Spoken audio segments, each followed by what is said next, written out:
Yo, how is it going, everybody? It is your boy Poppy Wolf, and we're back at it again.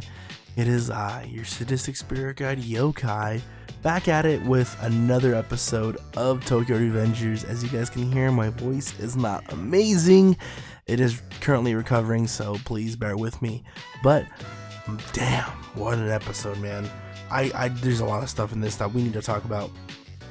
The episode picks up with the end of the story of Kazutora killing Shinoichi, which would be Mikey's brother, and how Kazutora just smiles through the whole thing, and Baji's like, look, I didn't leave Toman on a whim. I waited for when Kazutora left. Kazutora took full responsibility so I wouldn't have to go to juvenile hall. You know what, if somebody took the rap for me, I would kind of owe them my life, just a tad bit, just saying. But after this whole thing, Hanagaki, Hanamura just basically says, you know what, because you proved to me that you're worthy of being in the gang, stay in the gang with me.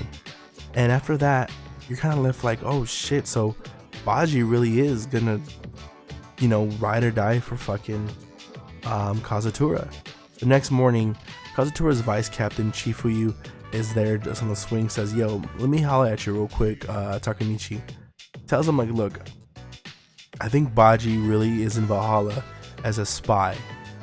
And we're left thinking, wait, what do you mean? He goes, look, it just seems like he's spying on Kisaki Teda. He doesn't trust him, and the only way for him to observe this whole thing is by being in Valhalla.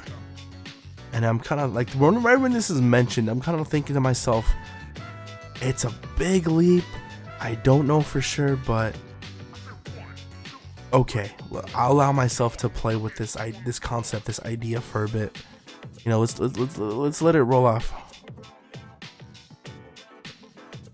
Let's let it roll off the tongue a bit.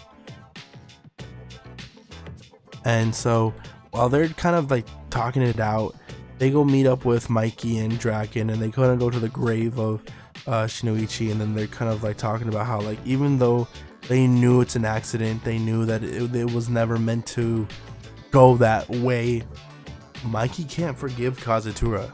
To him, you still took away my beloved big brother. And then they even hit the nail on the coffin, guys. Excuse me. Last week when we talked about the bike being a present for Mikey, it's the facts, it's the truth.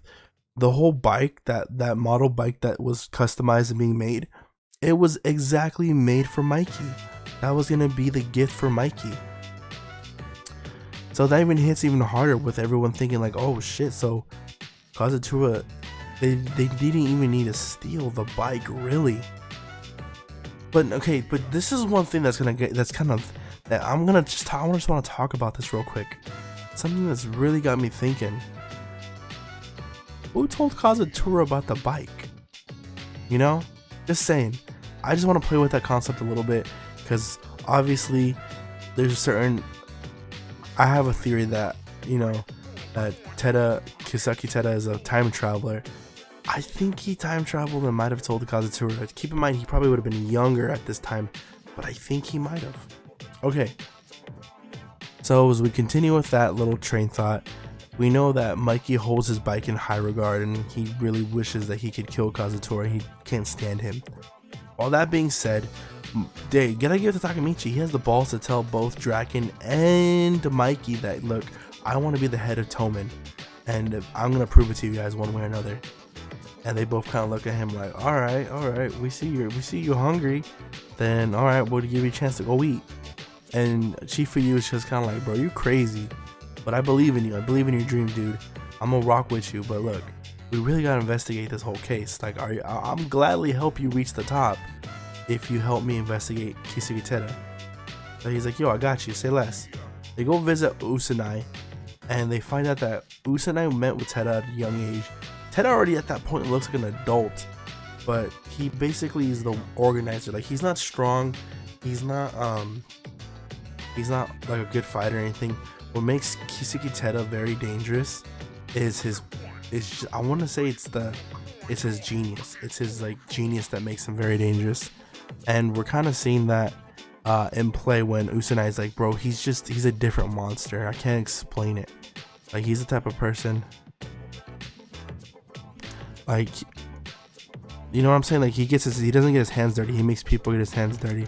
He's on that, what's that one rapper? He's on that fucking, Jesus, I hate him. Russ. He's not Russ bullshit. Where he's like, I don't need to get my hands dirty. I have someone dirty my hands for me. That being said, so they're very much more suspicious of this Kiseki Tada. So as they're talking about, like, why would Kiseki Tada do all this? He's very much the mastermind behind the whole thing. Usanai spills the beans saying that, like, they purposely attacked Patchen. He lied to Mikey saying that the reason why he's leaving Mobius is because he doesn't like how Usanai does things. When Usanai did everything that Kiseki said, it's very much proving us more and more that Homeboy might be a time traveler, and he's much more methodical than we're giving him credit for. With all that being said, while this ends up happening, it triggers a change. It triggers a flash forward for Takemitchy. He flashes forward into sorry, I thought I heard a baby crying. He flashes forward into the future, where he sees of all things, he goes with his Draken again, and he asks Draken, look, like, what happened that day? He goes, don't you remember, dude, a bloody Halloween? Like, Mikey, like, Valhalla was made for Mikey to rule. Mikey was supposed to be the leader of Valhalla.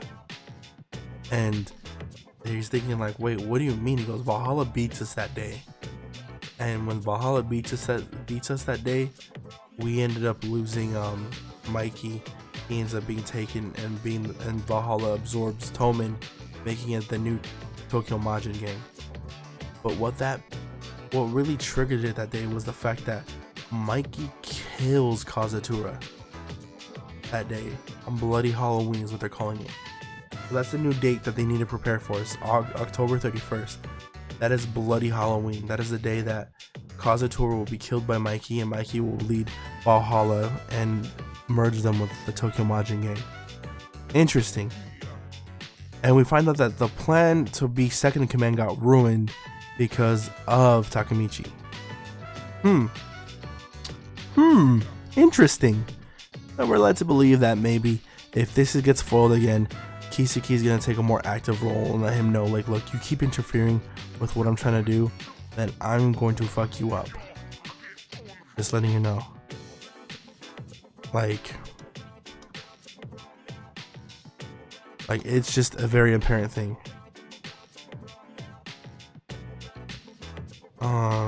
Yeah. Sorry, just typing something real quick. But like, it's very much apparent that this is the way things are going, and I can't help but think, you know what? Goddamn. How far is this gonna go?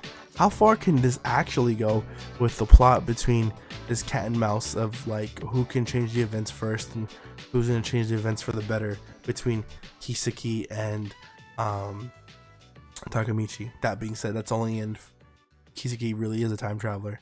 I don't know yet, guys. Well, we're gonna see though. But that's gonna be it for your boy. My voice is hurting. It is I, your spirit guide yokai, Poppy Wolf, saying peace out, peace and love, and adios, guys. This episode, gotta give it a B+. But after all that, I'll catch y'all in the next one. Peace and love.